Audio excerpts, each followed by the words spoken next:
semuanya, selamat datang kembali ke Taman Berkarya Podcast bersama gua Victim dan minggu ini gua ditemani oleh Masya ya. dan Ming. oke. Dan seperti yang kalian bisa lihat dan juga dari judulnya, kalian bisa lihat kalau kami tidak seperti di tempat biasa, tidak ada poster-poster Marvel dan kawan-kawannya, karena kami berusaha aman dari situasi yang genting yang terjadi di dunia saat ini, yaitu wabah coronavirus. Iya. Dan ya, mungkin ada satu atau dua orang di dunia ini yang nggak tahu tentang coronavirus. Bisa Mau nggak jelas? kalian? Ya, kalian coba yang jelasin. Siap. Jadi coronavirus itu apa sih? Coronavirus itu atau dibilang COVID-19 sebuah jenis virus dari SARS ya atau F1 apa gitu, salah satu jenis virusnya yang baru-baru ini jadi dari WHO sendiri dikategorikan sebuah pandemik, sebuah kejadian pandemik oleh WHO. Udah menularkan ke 154 negara atau berapa lebih, termasuk Indonesia yang juga udah lumayan banyak, sekitar 90-an sekarang. Iya, dan udah ribuan orang yang kena dan udah banyak banget orang yang meninggal juga. Dan itulah kenapa ini adalah sebuah masalah yang genting yang mempengaruhi banyak hal, termasuk mempengaruhi industri yang kita bertiga dive into, yaitu industri film. Makanya ya, jadi ya ini adalah podcast film, tapi kita juga harus membahas hal-hal yang penting yang mempengaruhi industri itu. Dan saat ini coronavirus sangat berpengaruh terhadap situasi sekarang dan situasi yang akan datang mengenai industri film. At least setidaknya kayak setahun inilah. Ini kayaknya jadi kayak headlines-nya sih udah pasti kemana sih. Yes. Dan udah bisa dilihat dari banyak banget berita, yaitu studio besar udah mulai mengundurkan jadwal rilis film-film yang harusnya masuk bioskop, termasuk James Bond, Mulan, Fast and Furious diundurin 1 tahun gitu. Itu 1 tahun? Wow. 1 tahun. Wow, oke. Dan satu lagi, The New Mutants juga kena undur sekali lagi. Oh iya, The New Mutants. Film itu udah terkutuk sih, udah nggak bisa dikeluarin sama sekali. Tapi kalian sebagai para pencinta film dan orang-orang yang bekerja di industri film, kalian ngelihat schedule ini yang diundurin karena coronavirus, pendapat kalian kayak gimana? Sedih sih yang pasti. Maksudnya mau film apa, mau indie, mau commercial, I think ini rugi juga buat studionya, dan ya rugi di kita juga yang mungkin akhirnya harus nontonnya di kemudian bulan, atau karena ini pun juga kita belum tahu sampai kapan kan corona ini sendiri. Dan ya ini kita ngerti mereka melakukan ini biar nggak rugi juga, walaupun sebenarnya mereka rugi juga untuk cancel ini rilis. Iya. Menurut gue juga sama sih, kalau misalnya tanya sedih nggak sedih, pasti sedih. Karena let's say misalnya mereka pun nggak delay, tapi ternyata mereka memutuskan untuk masuk ke streaming service. Itu kan experience-nya beda banget. Karena salah satu alasan kenapa gue suka nonton bioskop itu karena ada kebersamaannya aja sih. Jadi kayak semuanya itu setuju, kayak selama 2 jam kita semua ngumpul di sini, kita bersama-sama enjoy the movie gitu. Kalau di streaming service rasanya kurang aja kadang-kadang. Benar sih. Dan beberapa pakar industri udah membuat analisa kayak minggu-minggu pertama film-film diundurin itu udah memberikan dampak at least $7 billion itu untuk minggu-minggu pertama, itu belum untuk pengunduran selama 3 bulan ke depan, yaitu bisa nambah $10 billion. Jadi totalnya $17 billion. Itu estimasi optimisnya, karena kita belum tahu apakah situasi ini akan cuman sampai 3 bulan ke depan atau akan melebihi. Kalau sampai melebihi itu bisa sampai $20 billion. Kalau dirupiahin itu hampir 300 triliun rupiah Iya, 300 triliun. 100 triliun. Wow, iya. Ya, tapi gimana ya? Maksudnya mereka mencoba sebenarnya mereka coba nggak undur kan, dan lu bisa Iya, lihat apa yang terjadi kayak di paling gampang Onwards. Iya. Nah, onwards ya. itu udah paling obvious itu hasilnya kan. Malah Iya. menurut gue yang agak gue kaget aja Mulan sebenarnya. Kan gue kemarin udah bilang kan, gue rasa Mulan mereka nggak bakal mundur. Mereka tayang aja dan lihat hasilnya apapun yang dia kasih terima aja gitu kan. Dan ternyata itu pun diundur sama dia. Berarti menurut gue ini memang berdampaknya lu gede banget sih. Iya. Jadi Itu berarti gue rasa juga 20 tadi apa? 20 billion dollars. Ya, 20 miliar dolar berarti kan. iya. Nah, itu memang angkanya nggak kecil, tapi gue rasa mereka pasti udah ngitung sih. Kalau misalnya mereka rilis sekarang, itu bakal jauh lebih gede lagi. Iya. Yes, benar. Itu juga mereka ngambil decision itu juga karena ini makin meningkat aja kasusnya sendiri karena di Amerika pun juga udah mulai panik, bukan panik sorry, udah mulai lockdown kan gitu dan kalau ini mungkin mereka juga mikirin di local cinema yang sebelumnya pun udah dibilang nggak banyak orang yang ke teater di US kan. Iya. Maka mereka makin memperhitungkan itu juga dong. Kalau orang-orang nggak ke cinema terus ada virus, orang-orang juga nggak bisa keluar, gitu kan ngapain gitu. Iya. Kalau misalnya lu tayang di bioskop pun kayak siapa yang nonton? Siapa Iya. yang nonton ya? Nah, kan? itu. Jadinya. Mumpung lo ngomong soal siapa yang nonton dan lo tadi sempat nyinggung soal Onward. Di episode sebelumnya kita kan sempat ngebahas dengan promosi Onward yang sedikit dan dengan masalah coronavirus sekarang kemungkinan besar pendapatannya nggak akan banyak. Dan ternyata emang benar pemikiran kita pendapatannya Onward nggak terlalu banyak. Dan minggu lalu 1 minggu setelah Onward keluar ada teman gue nonton di bioskop katanya kurang dari 10 orang nonton di dalam bioskop. Jadi itu udah bukti kenyataan kalau emang ini beneran mempengaruhi industri film sih. Industri film. Gue rasa juga kalau misalnya mereka keluar di bioskop pun, let's say mereka nggak delay lah gitu kan. Mereka tetap tayang di bioskop. Itu mereka pun gue cukup yakin mereka bakal kasih special service. Jadi kurang lebih at least menurut gue ya, mereka tayang bioskop eksklusif selama seminggu. Udah itu mereka bakal masuk ke streaming masing-masing. Iya. Eksklusif. Jadi kayak oke, ini kita tetap tayang di bioskop karena sesuai deal gue sama pihak di teaternya kan. Maksudnya gue udah pasang janji sama mereka tanggal segini film gue rilis gitu. Jadi mungkin daripada gue back down dan harus ganti rugi, mungkin gue tetap rilis. Tapi sebagai gantinya, seminggu kemudian gue bakal masukin streaming service gue. Itu udah mulai dilakukan sama beberapa perusahaan termasuk Disney sih. Karena film-film terbarunya Disney walaupun udah keluar lama, yaitu Star Wars yang Rise of Skywalker sama Frozen 2, mereka tuh rencananya rilis digitally sama on physical media masih agak lama, tapi baru hari ini dikeluarin Disney Plus. Disney Plus ya kan? Iya. Jadi emang ada beberapa studio yang aware kalau film-film yang pengen ditonton orang-orang emang salah satu caranya adalah lewat streaming service. Cuma kalau misalnya itu salah satunya yang menurut gue agak sayangnya itu adalah tempat-tempat yang kayak negara-negara yang nggak masuk ke Indonesia. Kita nggak punya Disney Plus. Iya, kita nggak punya Disney Plus. Ya kan? Misal kayak mereka memutuskan kayak untuk keluarin Mulan di Disney Plus. Well, sucks to be you.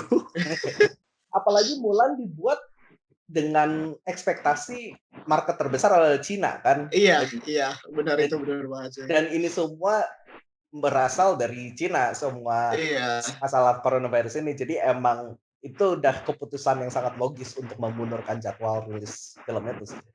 Oke, nah kalau tadi kan kita ngebahas soal film-film yang udah keluar dan udah ada distribusinya dan ada beberapa yang belum sempat ditayang di bioskop dan diundurin.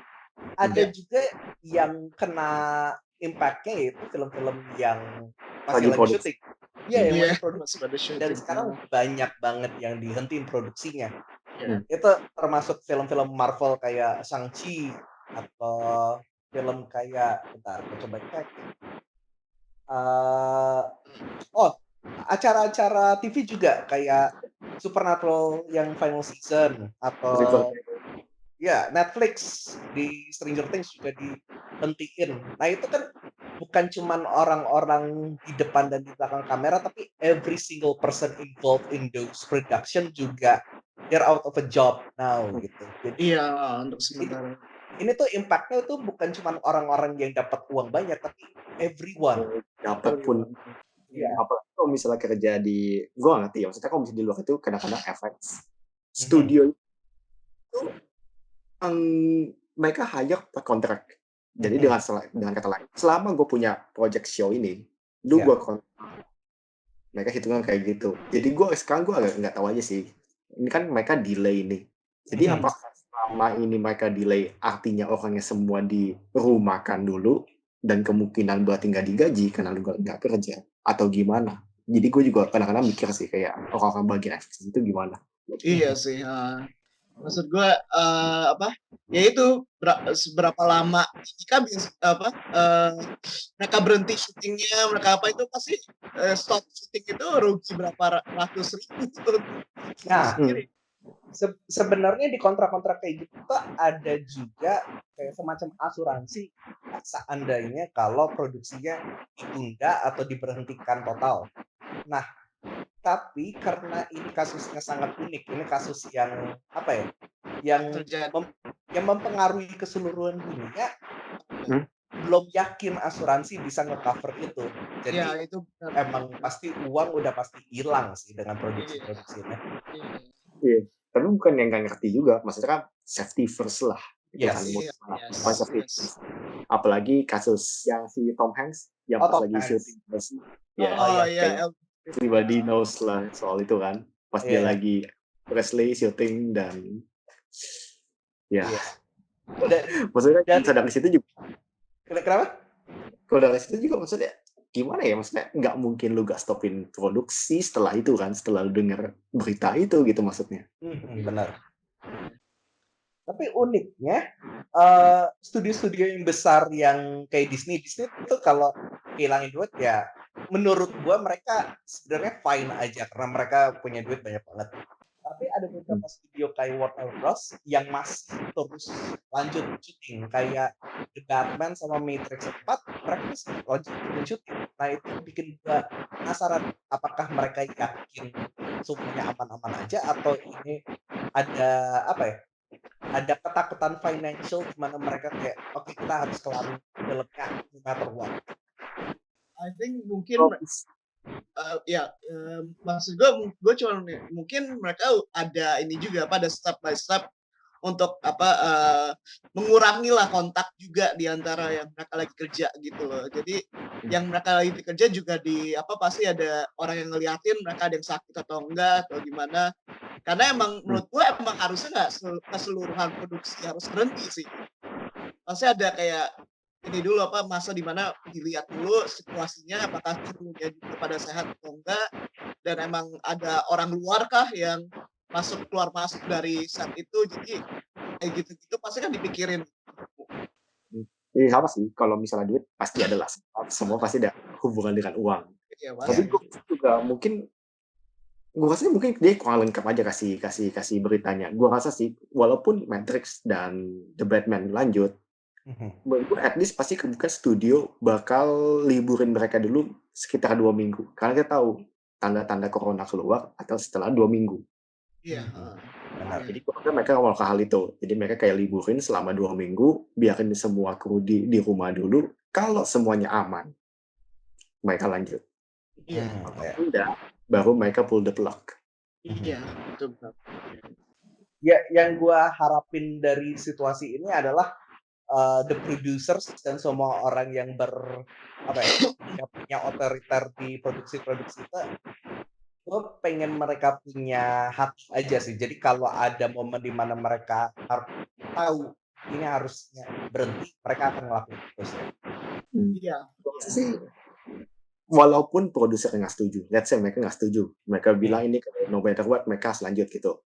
Tapi itu juga bukan apa ya, kasih contoh yang ke publik yang bagus lah. Bayangin misalnya kalau misalnya tiba-tiba berita ini leak, kalau misalnya ternyata ini misalnya, jadi gue cuma asal ngomong. Tapi let's say misalnya di setnya The Batman, ada yang kena corona dan mereka memutuskan untuk lanjut syuting. Itu kan nggak Iya, etis banget kan. nggak Iya etis. benar. Apalagi sebagai di bagian marketing pun akan pasti ingat gitu waktu filmnya misalnya keluar kayak, oh ya ini filmnya kemarin ada orang sakit masih dilanjutin gitu kan maksudnya.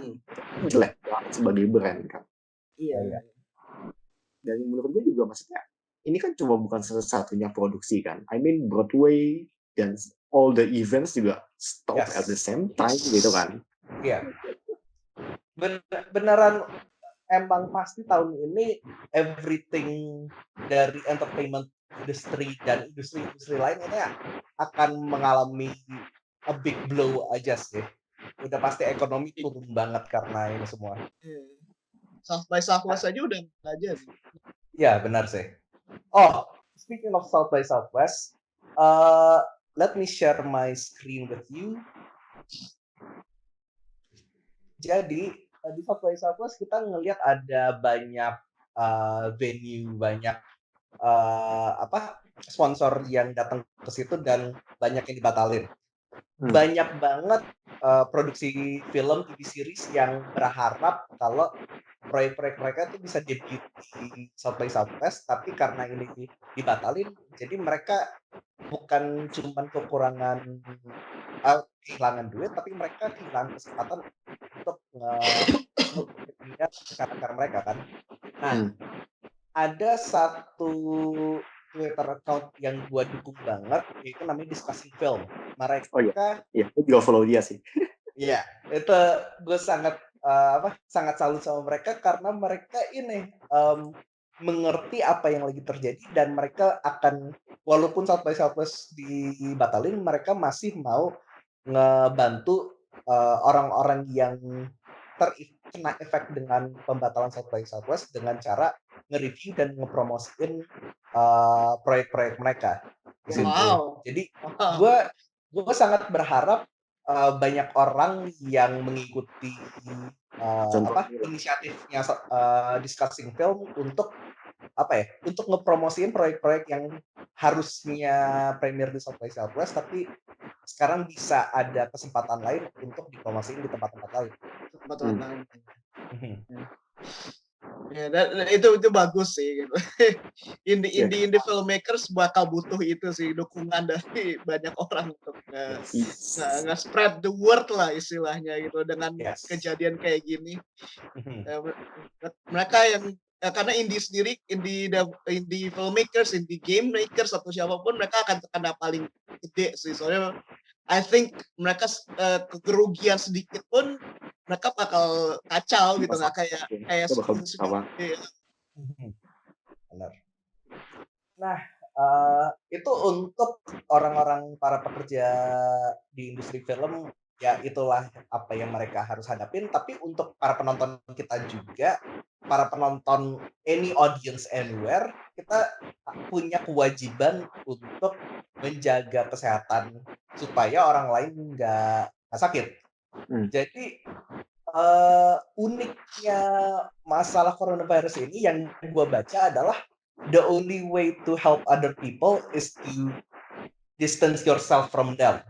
Jadi basically ya. Jadi emang caranya kita bisa menyelamatkan diri kita dan nyelamatin orang lain, emang kita kalau bisa jangan bersentuhan dengan orang lain, kita harus menjauhi orang lain. Iya, basically. Maksudnya even kayak James Gunn atau Scott Derrickson kalau lihat Instagramnya mereka juga kayak suka ngasih film-film di mana lo lagi isolasi di rumah kan, nih film-film bagus untuk lo nonton gitu kayak. Kalau ikutin itu ya mereka Instagram mereka, which is a good thing actually. Yes. Iya, sekalian lu ngejar-ngejar lah semua film series yang belum lu tonton. Oh iya benar sih. Tapi untuk orang-orang yang belum tahu, mungkin kita ngebahas sedikit gimana cara mereka bisa ngebantu diri mereka dan orang lain. Yaitu ini ada sebuah teori namanya flattening the coronavirus curve. Ini dari The New York Times. Intinya adalah tempat-tempat yang nggak ada protective measure kayak China and Italy kemarin yang udah ribuan orang meninggal, itu mereka berada di atas titik ini. Sedangkan negara-negara lain yang masih punya kesempatan untuk mengkontrol masalah coronavirus itu berada di bawah titik ini. Untuk saat ini Indonesia masih ada di sini. Iya, so far sih di situ sih. Iya. Semoga gak naik lagi. Ya, mudah-mudahan nggak naik sih. Tapi salah satu cara untuk kita nggak naik terus adalah yaitu menjauhkan diri dari orang lain dan menjaga kebersihan diri sendiri, yaitu cuci tangan. Kalau habis memegang sesuatu kita kalau bisa jangan megang muka gitu. Dan yang paling penting adalah sesedikit mungkin kontak dengan orang lain, yaitu kalau bisa jangan salaman. Kalau bisa cuman kayak kasih sapa aja tapi jangan Namaste. tersentuh. Ya namaste gitu. Jangan basically ya. Karena kalau satu orang sudah kena dan menginfeksi orang lain, orang itu bisa menginfeksi banyak orang lagi. Jadi cara kita menghentikan penyebaran infeksi itu adalah memotongkan hubungan dari kita sendiri ke orang lain. Itulah banyak orang yang mengkarantina diri sendiri kan. Iya. Mungkin mengkarantina diri sendiri terlalu keras sih, kayaknya bukan itu sih.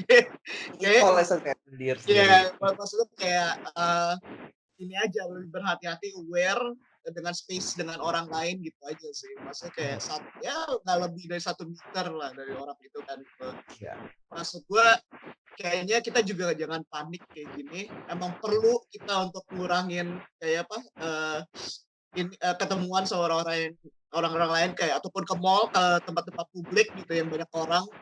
Karena pendeteksiannya juga nggak cepat gitu dan emang simptom saja yang kita tahu baru dari flu atau batuk atau demam gitu. Nah, itu salah satu itu sarannya mungkin tambahannya kalau emang terasa ada batuk atau flu atau demam mungkin nggak ada salahnya untuk coba tes ke klinik atau apa yang bisa mendeteksi coronavirus gitu loh. Maksudnya it's better safe than sorry dan itu nggak butuh banyak waktu lama gitu. Mungkin kantor atau tempat kerja lo pasti akan ngerti lah untuk lo ngetes diri sendiri kan. Kantor pun juga pasti semoga aja sekarang karena kita juga udah mulai tutupin sekolah ya gitu, liburin sekolah mungkin kantor juga udah mulai ngetes karyawan-karyawannya untuk temperatur gitu. Cari cara untuk mengurangi infeksinya juga gitu kan. Iya sih, sama sih kayak gitu juga. Dan mungkin beberapa orang bilang kayak, well, mortality-nya kan rendah. Kalau misalnya daya tubuh gue bagus, kenapa gue nggak boleh keluar? Mungkin ada beberapa orang berpikir seperti itu. Tapi menurut gue juga, gimana ya? Maksudnya kan nggak cuma lu doang. Waktu lu misalnya, let's say, lu kuat nih badan lu, nggak ada masalah waktu kena virus. Tapi kan waktu lu misalnya pulang, ketemu orang lain, mungkin dia jauh lebih muda atau jauh lebih tua dari lu. Nah, yang mereka itu gimana? Mungkin kita cuma mikirin dari kitanya sendiri doang, kayak gue masih kuat, nggak ada masalah. Nah, tapi orang terdekat kita sendiri gimana yang udah nggak sekuat kita gitu maksudnya. Benar. Mungkin kita harus dipikirin juga. Jadi ada beberapa orang kata bilang kayak nggak apa-apa, gue masih kuat, gue bisa keluar gitu kan. Yang penting gue jaga kesehatan, hati-hati. Nah, jadi kita maksudnya itu bukannya kenapa-napa, bukannya kayak pemerintah juga tutup beberapa tempat pariwisata kan sama dia kan. Nah, itu tuh sebenarnya tuh jaga-jaga juga kan. Mungkin ya teenager gak ada masalah. Tapi kalau misalnya yang udah elderly sama atau anak-anak gimana? Kan itu masalah. Dan mungkin untuk kayak ngasih gambaran ke orang-orang yang masih belum begitu menyadari betapa gampangnya hal ini bisa menular, ini tuh sesimpel satu orang membuka pintu, memegang gagang pintu, dan orang lain memegang gagang pintu untuk membuka pintu itu udah tertular saja. That's simple. Jadi makanya juga, ya tolong jaga kebersihan. Biasa kalau misalnya lu bersin, tolong tutup lah gitu kan maksudnya. Emang pemerintah juga bilang, masker itu nggak guna kalau bisa dipakai sama orang yang sehat. Tapi masalah kita tahu di sini orang yang sakitnya nggak pakai masker, jadi mau gak mau kita yang sehat yang pakai. Ya, itu aja mungkin dari gua. Kalian ada yang mau kalian tambahin lagi nggak soal ini? Cukup deh soal ini. Paling cuma ya stay safe lah. Kalau jaga-jaga kesehatan, kalau nggak perlu-perlu banget jangan keluar. Dan kalau misalnya lu udah merasa gak enak badan, kayak bilang tadi, mungkin saatnya lu coba cek ke rumah sakit aja. Maksudnya yang gue takut itu orang menganggap itu aib, itu yang gue takut. Kayak gue gak mau ke rumah sakit karena gue gak mau orang nanti dikira gue kena corona gitu. Jadi gue gak pengen itu aja. Ini maksudnya bukan aib, tapi itu emang lebih baik lu jaga-jaga aja. Kalau misalnya ternyata lu gak negatif, gak kena corona, it's good for you gitu kan. Tapi kalau misalnya ternyata lu positif, kan bukannya itu lebih baik, lu tahu itu lebih cepat gitu kan. Jadi penanganannya pun lebih benar. Itu aja sih. Ya, itu aja. Jangan diremehin sih sebenarnya, jangan diremehin apa yang terjadi sekarang. Karena kita dulu pun kita ngeremehin, kita nggak kena corona tapi kena juga kan gitu. Karena emang kita tetap harus hati-hati dan ya kalau misalnya lu tahu ada yang kena corona juga, jangan terlalu panik dan bikin fuss lah, jangan bikin masalah karena jangan kayak lu musuhin dia segala macam. Itu yang bikin biasa orang takut. Orang takut iya. Ke rumah sakit, nanti kalau gue tiba-tiba positif, orang pada jauhin gue kan kayak gitu kan. Ini kami menurut gue sih ngemanding waktunya. Gimana ya? Maksudnya kayak tolonglah kayak family gitu maksudnya. Kita tinggal di satu bumi yang sama. Ini kayak the only bumi. Sorry, NASA belum berhasil kirim kita ke Mars gitu. Oke, jadi untuk sementara tempat tinggal kita cuma di bumi doang. Tolong be kind to each other. Kalau misalnya kita bisa ngirim gua ke bulan, terserah lu mau ngapain di bumi. I couldn't say it better myself. Dan mungkin gua cuma mau menekanin satu hal aja. Hal yang paling efektif itu adalah hal yang paling simpel, yaitu cuci tangan. That's it. Itu agak honestly ya, pertama kali gue denger itu agak lucu sih. Kayak kita diajakin cuci tangan dari kita tahu TK mungkin. Dan ternyata sekarang mereka diajarin lagi gimana cara cuci tangan yang benar. Iya. Kayak apa yang terjadi gitu kayak. What happens? Gak semua orang cuci tangan, man. Ya udah. Okay, I guess that's it from us. Mungkin untuk bagian akhir podcast episode ini akan berbeda seperti episode sebelum-sebelumnya karena kita nggak tahu minggu depan kita bisa nonton sesuatu, bisa nge-review sesuatu. Ya, kita bisa nonton Bloodshot berkali-kali sih. Oke, dan kita buat episodenya berkali-kali juga ya. Setiap minggu kita nge-review Bloodshot. Iya, kita akan cari tahu gimana rasanya nonton ini 3 kali turut-turut. Aduh. Oke, jadi untuk para pemirsa yang pengen lihat kita menyiksa diri kita dengan menonton Bloodshot berkali-kali, tolong subscribe ke YouTube channel kami, follow kami di sosmed, dan ya you'll see minggu depan atau seterusnya kita akan kehilangan akal budi sehat kita atau enggak sih. Well, ya itulah untuk minggu ini. Gua adalah Victim. Minggu ini gua ditemani oleh Tasya, Ming. And hopefully we'll see you sometime in the future. Bye.